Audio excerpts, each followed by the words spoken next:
Бешеный взгляд, который бывает во время сильного страха, быстро прыгал с одного места на другое, а ноги подыгрывали ему, словно телепортируя тело к нужным местам. Одна за другой комнаты выворачивались наизнанку, оставляя за собой устрашающий вид на фоне близившегося заката. Ты можешь самостоятельно думать интерьеры, масштабы разрастающегося беспорядка, если того просит твое сердце. Но всему свое время. Грабитель кто был или злейший враг владельца дома, неважно. Потому что хозяин никогда более не появился бы на пороге, не заварил чашечку густого черного кофе с утра и не посмотрел бы в окно, за которым уже в этот момент чернело море. Жаль. Тот, кто устроил беспорядок, не знал о том, что каким бы ни был результат поисков желаемого конкретно для этого человека, этот результат было не найти вовсе. Не от того, что предмет поиска не находился в доме, напротив.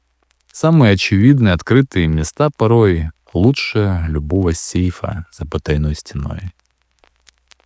Обувной пуфик прямо на входе. Именно на нем лежала прямоугольной формы книжка, которой на вид было лет 100 из-за пожелтевшей обложки и помятых, будто обугленных уголков.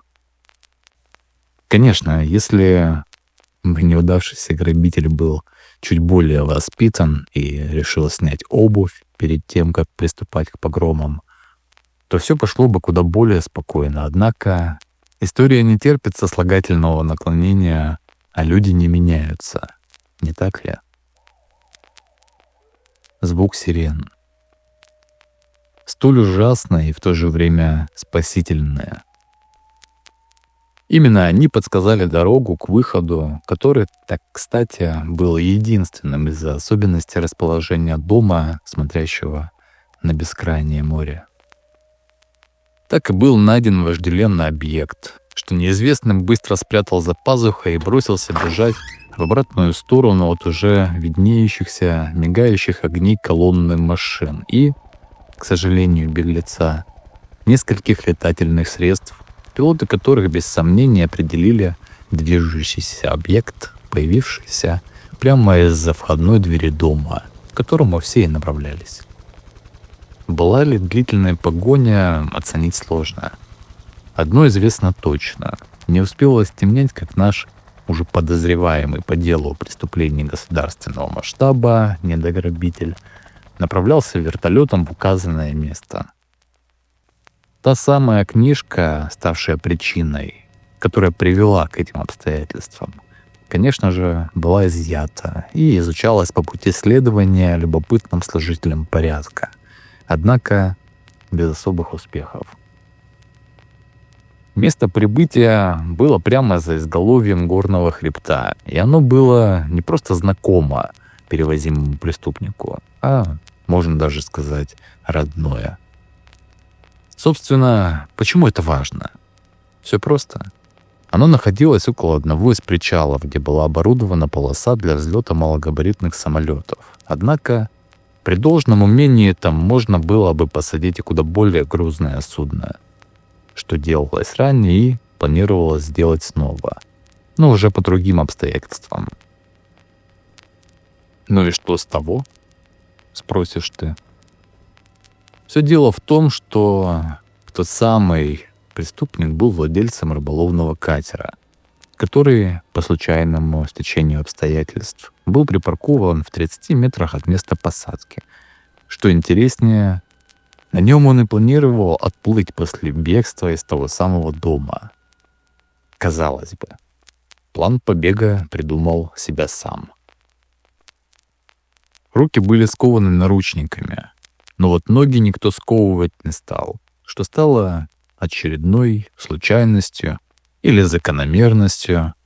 Здесь ты уже определишь самостоятельно причины, по которой при выгрузке из вертолета, как только подошвы белых, но в свете угасающего заката алых кроссовок коснулись влажного от вчерашнего дождя бетона и стремительно помчались в сторону, как виднелось глазам смотрящего, обрыва.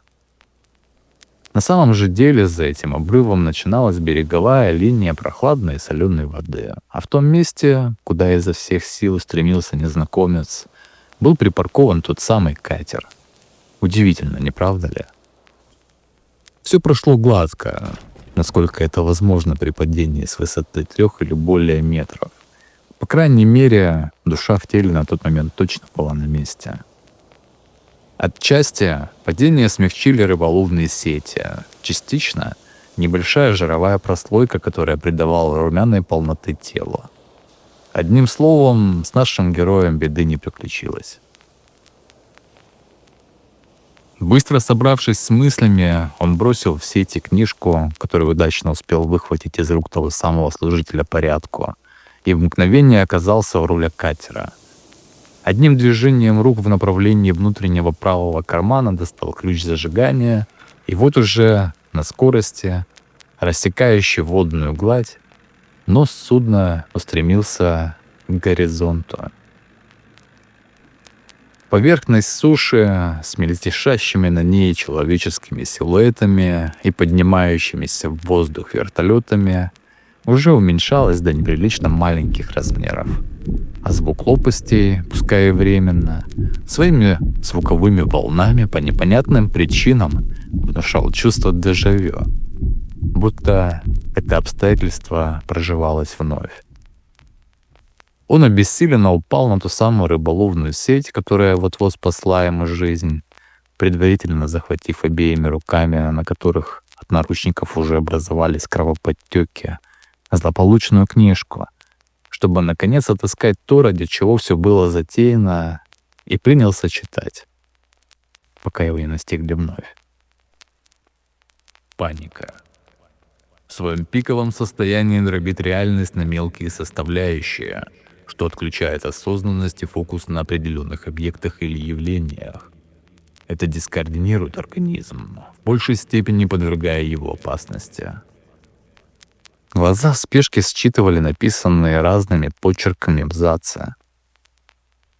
Конгломерат симбиотических связей в материальном пространстве, представляющий собой эмульсионную единицу реальности, реконструирует временную и пространственную цепь событий, запуская тем самым обратный процесс восприятия реальности у всех его элементов, при соблюдении условий в разрушении порядка главных последовательностей конкретных точек наблюдения, связанных коллапсом рассеянного фокуса предопределения в положении материи. Что ж, для многих это не вызовет никакого значения. Набор несвязанных между собой слов, порождающих хаос в привычном укладе линейности жизней и ее продукты в жизнедеятельности, способных лишь на то, чтобы поддерживать конкретный шаблон, ведущий к прокрастинации метафизического тела и принятии происходящего лишь в тех рамках, за которыми сознание не способно вырваться. Или не хочет. Странно.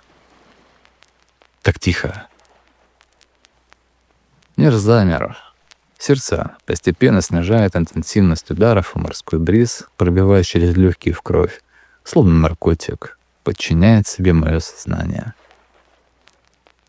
Я плыву к горизонту. Кажется, обернись назад, все тут же повторится заново. Глаза направлены на левый борт моего поношенного временем судна.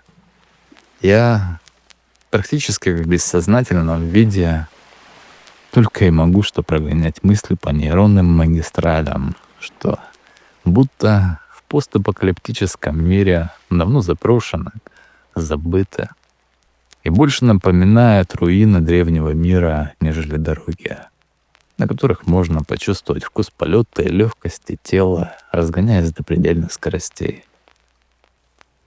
Голова моя лежит на бортике, который постепенно поедает ржавчина, а ноги запутывает небольшая рыболовная сеть. Довольно прохладно. Как из всего этого бреда понять, Тело словно попало под пресс. Невозможно сделать вдох, выходящий за пределы орбит глаза и взгляд на, пожалуй, самое ужасное и в то же время прекрасное зрелище. Сначала увидел ореол, что отбросило солнце от этого гиганта. Затем ярко-красную поверхность. Небесное тело, что захватило радиус моего обзора, было живым. Огнедышащая поверхность была покрыта мелкими трещинами, которые переходили в поистине огромные разломы, изрыгающие мегатонны пылающей жидкости. Пресс начал движение, но не так, как тому завещают законы физической науки. Не с изначальной точки движения по нарастающей, в связи с конкретно взятым событием, следствием которого это движение стало возможным. Он, вернее сказать, мгновение назад и не существовал вовсе в этой точке пространства. По отношению к нему не было столь великой силы тяготения, что явилось тем же прессом, только в отношении него, сравнительно различия масс небесных тел спутника и его планеты. Он и я оказались в своих точках координат, как бы сказали наблюдатели, чудесным образом, без видимой на то причины, от которой так уж повелось, рождается следствие. Пульсирующие вены разломами на некогда спящие миллионы, может быть, миллиарды лет поверхности расползались, встречая друг друга грандиозными извержениями на километры в безжизненную пустоту космического пространства. Безумие красок и хаос, подчиняющийся законам привычного обывателю мира. Ни звука.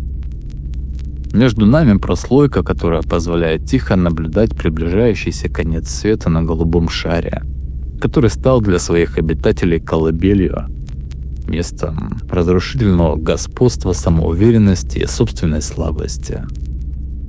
1 секунда длиной в жизни, когда осознаешь ее ценность в одном кадре, в ужасе и восхищении от следующего, когда понимаешь, что времени больше нет.